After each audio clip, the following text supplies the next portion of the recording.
नमस्कार दोस्तों, चर्चा देश की के यूट्यूब चैनल में आपका स्वागत है। आज चर्चा करेंगे गुजरात विधानसभा चुनाव 2022 की। हिमाचल प्रदेश में भी मतदान डाले जा चुके हैं, उसके बारे में भी चर्चा करेंगे और अंतर्राष्ट्रीय खबरों की बात करेंगे। G20 का जो G20 का सम्मेलन है वो भारत अगले साल आयोजित करने वाला है, उस पर भी चर्चा करेंगे। अमेरिका के मध्यवर्ती चुनावों पर भी चर्चा करेंगे, सभी खबरों पर चर्चा करेंगे। फीफा विश्व कप 2022 पर भी चर्चा करेंगे, लेकिन सबसे मुख्य चर्चा गुजरात विधानसभा चुनाव 2022 पर ही होगी। देखिए, गुजरात में विधानसभा चुनाव हो रहे हैं। 1 और 5 दिसंबर को मतदान डाले जाएंगे। 8 दिसंबर को गुजरात के नतीजे आएंगे। गुजरात में नक्सारी में पीएम मोदी ने रैली करी, वो सोमनाथ भी गए। राहुल गांधी ने आज पहली बार गुजरात में चुनाव से ठीक 10 दिन पहले राजकोट में रैली करी। भारत जोड़ो यात्रा से ब्रेक लेकर उन्होंने ये रैली करी। राहुल गांधी गुजरात में सिर्फ 3 दिन प्रचार कर रहे हैं, जबकि अरविंद केजरीवाल लगातार गुजरात में एक्टिव हैं और गुजरात में प्रचार करने में लगे हुए हैं। बीजेपी ने अपनी सारी लिस्ट जारी कर दी है। बीजेपी ने इस बार कई नेताओं के टिकट काटे हैं, या तो ये कह सकते हैं कि इन नेताओं ने खुद ही चुनाव लड़ने से मना कर दिया, जिनमें नितिन पटेल, विजय रूपानी समेत 9 वरिष्ठ नेता हैं जिन्होंने इस बार चुनाव लड़ने से पार्टी हाईकमान को मना कर दिया और इसके बाद इनको टिकट नहीं दिए गए। जबकि 38 मौजूदा विधायकों के भी टिकट काटे गए।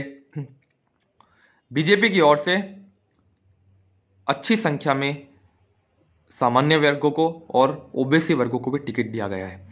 बीजेपी ने इस बार रविंद्र जडेजा की पत्नी रिवाबा जडेजा को भी जामनगर उत्तर से टिकट दिया है, जबकि हार्दिक पटेल को भी टिकट मिला है। कांग्रेस से आए अल्पेश ठाकुर को भी टिकट मिला है। सीएम जयराम ठाकुर घाट लोडिया सीट से ही चुनाव लड़ रहे हैं। बीजेपी ने अपने 38 मौजूदा विधायकों के टिकट काटे हैं और कई पूर्व मंत्रियों के भी टिकट काट दिए गए हैं। जबकि कांग्रेस ने भी अपनी लिस्ट जारी कर दी है। कांग्रेस ने अर्जुन मोढवाडिया समेत कई नेताओं को टिकट दिया है, जिनमें शक्ति सिंह गोहेल वगैरह कांग्रेस के जो वहाँ के बड़े नेता हैं, उन्हीं सबको ही यहाँ पे टिकट मिला है। जिन लोगों को टिकट नहीं मिला वो कांग्रेस छोड़कर बीजेपी में शामिल हो गए। मोहन सिंह राठवा एक कांग्रेस के विधायक है, 7 बार के वहाँ पे रथावा, मोहन सिंह रथावा, वो बीजेपी में शामिल हो गए। जबकि आम आदमी पार्टी से एक नेता कांग्रेस में शामिल हो गए। ऐसे कई दल बदल गुजरात की राजनीति में पिछले दिनों देखने को मिले। गुजरात में बीजेपी को भी बड़ा झटका लगा। जय नारायण व्यास बीजेपी के बड़े नेता हैं, वो कांग्रेस में शामिल हो गए। तो वहाँ पर बगावत का जो दौर है वो चलता है। बगावत का दौर चुनाव में टिकट नहीं मिलने की वजह से चल रहा था और अब ये थम चुका है। कांग्रेस को सबसे ज़्यादा इसमें घाटा हुआ है। आम आदमी पार्टी और बीजेपी को फायदा ही हुआ है। बीजेपी गुजरात में बहुत मजबूत स्थिति में है, लगातार 27 सालों से सत्ता में है। गुजरात में बीजेपी विकास के काम बना रही है, गुजरात मॉडल गिना रही है। दूसरी ओर केजरीवाल दिल्ली मॉडल गिना रहे हैं। कांग्रेस इस बार बिल्कुल इनएक्टिव तरीके से चुनाव लड़ रही है, लेकिन कांग्रेस का कहना है कि उसकी पहचान गांव-गांव तक है और गांव-गांव तक उसके नेता, उसके कार्यकर्ता डोर टू डोर कैंपेन कर रहे हैं। लेकिन राहुल गांधी पहली बार 10 दिन पहले चुनाव में रैली करने आए और राजकोट में उन्होंने पीएम मोदी पर जमकर हमला बोला। किसान आंदोलन के बारे में उन्होंने वहां पर चर्चा करी। सरदार पटेल का उन्होंने नाम लिया। जबकि कांग्रेस के एक नेता मधुसूदन मिस्त्री ने पीएम मोदी से उसकी औकात पूछ ली। उन्होंने कहा कि पीएम मोदी की औकात क्या होती है सरदार पटेल से बराबरी करने की। अब ये तो पता नहीं, लेकिन औकात वाला ये शब्द उनको भारी पड़ सकता है। और कांग्रेस ने जब जब इस तरह से नरेंद्र मोदी को टारगेट किया है तो उसका क्या खामियाजा हुआ है आप सब देख ही सकते हैं। तो ये शब्द कितने कांग्रेस को भारी पड़ेंगे ये आने वाला समय बताएगा। आम आदमी पार्टी के सीएम फेस सुदान गढ़वी है। सौराष्ट्र में उनकी अच्छी पकड़ है और आम आदमी पार्टी लगातार यहाँ पर चुनाव में फायदा लेने में जुटी है, लेकिन आम आदमी पार्टी के लिए चांसेस बहुत कम लग रहे हैं। विपक्ष में क्या आम आदमी पार्टी आ सकती है, ये बहुत बड़ा सवाल है। और कांग्रेस और आम आदमी पार्टी में क्या मुकाबला होगा, लेकिन बीजेपी के लिए लड़ाई बहुत आसान लग रही है गुजरात में इस बार। 2017 में आपको याद हो उस समय पाटीदार आंदोलन था। इसके अलावा आपको याद हो तो गुजरात में उस समय किसान आंदोलन था, जीएसटी का मुद्दा था और कई मुद्दे थे।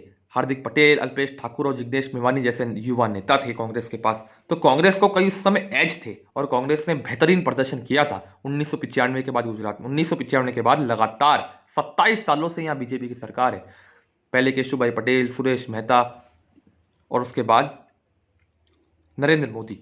तो नरेंद्र मोदी 2002 में गुजरात में आए, उसके बाद यहाँ की राजनीति पूरी तरह से बदल चुकी है और नरेंद्र मोदी के चेहरे पर यहाँ वोट मिलता है, ये तो तय है। 2014 में नरेंद्र मोदी के पीएम बनने के बाद आनंदीबेन पटेल मुख्यमंत्री बनी, 2016 में विजय रूपानी मुख्यमंत्री बने और 2021 में भूपेंद्र पटेल मुख्यमंत्री बने। पार्टी ने यह भी साफ कर दिया है कि अगर पार्टी चुनाव जीतती है तो भूपेंद्र पटेल मुख्यमंत्री बनेंगे, जबकि आम आदमी पार्टी ने ईसुदान गढ़वी को सीएम फेस घोषित किया है। कांग्रेस ने यहाँ पे किसी नेता को सीएम फेस घोषित नहीं किया है। अर्जुन मोढवाडिया है, शक्ति सिंह गोहेल है, जगदीश ठाकुर है, लेकिन कांग्रेस पार्टी ने अभी तक किसी भी नेता को ऑफिशियल रूप से सीएम फेस घोषित नहीं किया है और ये साफ कर दिया है कि संयुक्त नेतृत्व पर ही चुनाव लड़ा जा रहा है। कांग्रेस की संभावना इतनी आसान नहीं है और मीडिया में कांग्रेस कहीं नहीं है, लेकिन कांग्रेस ये दावा कर रही है कि उसकी जो पकड़ है वो गांव गांव तक है। गुजरात के अंदर इस बार बीजेपी की अच्छी संभावना है और बीजेपी 150 प्लस का टारगेट लेकर चल रही है। आज गृह मंत्री अमित शाह ने जूनागढ़ में रैली करी। नितिन गडकरी, योगी आदित्यनाथ, राजनाथ सिंह, शिवराज सिंह चौहान, देवेंद्र फडणवीस, हेमंता विश्वा शर्मा, बीजेपी के तमाम बड़े नेता लगातार गुजरात में आक्रामक तरीके से प्रचार कर रहे हैं। नरेंद्र मोदी भी यहाँ कई बार प्रचार कर चुके हैं। नरेंद्र मोदी ने कहा कि गुजरात में मां नर्मदा का विरोध करने वालों को क्या वोट देंगे, गुजरात के विरोधी तत्व को वोट ना दें, ये प्रधानमंत्री नरेंद्र मोदी ने कहा है। अब सवाल ये उठता है कि गुजरात में इस बार बीजेपी और कांग्रेस की लड़ाई है या फिर त्रिकोणीय मुकाबला होगा। गुजरात में चुनाव 1 दिसंबर और 5 दिसंबर को है।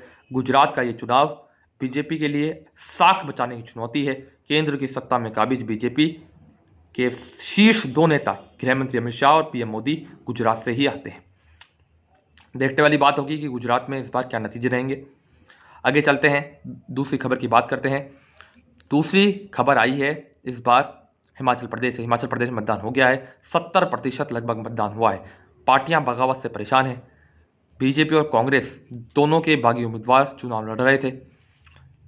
यहाँ पर मुकाबला बड़ा दिलचस्प लग रहा है और कांटे की टक्कर बताई जा रही है हिमाचल प्रदेश के अंदर। अब देखने वाली बात होगी कि हिमाचल प्रदेश में इस बार बीजेपी की सरकार बनेगी या कांग्रेस की सरकार बनेगी। कांग्रेस ओल्ड पेंशन स्कीम का मुद्दा लाई थी, तो बीजेपी ने विकास की बात की, एम्स की बात की, सड़क की बात की, कनेक्टिविटी की बात करी, मेडिकल कॉलेज की बात करी, अटल टनल की बात करी।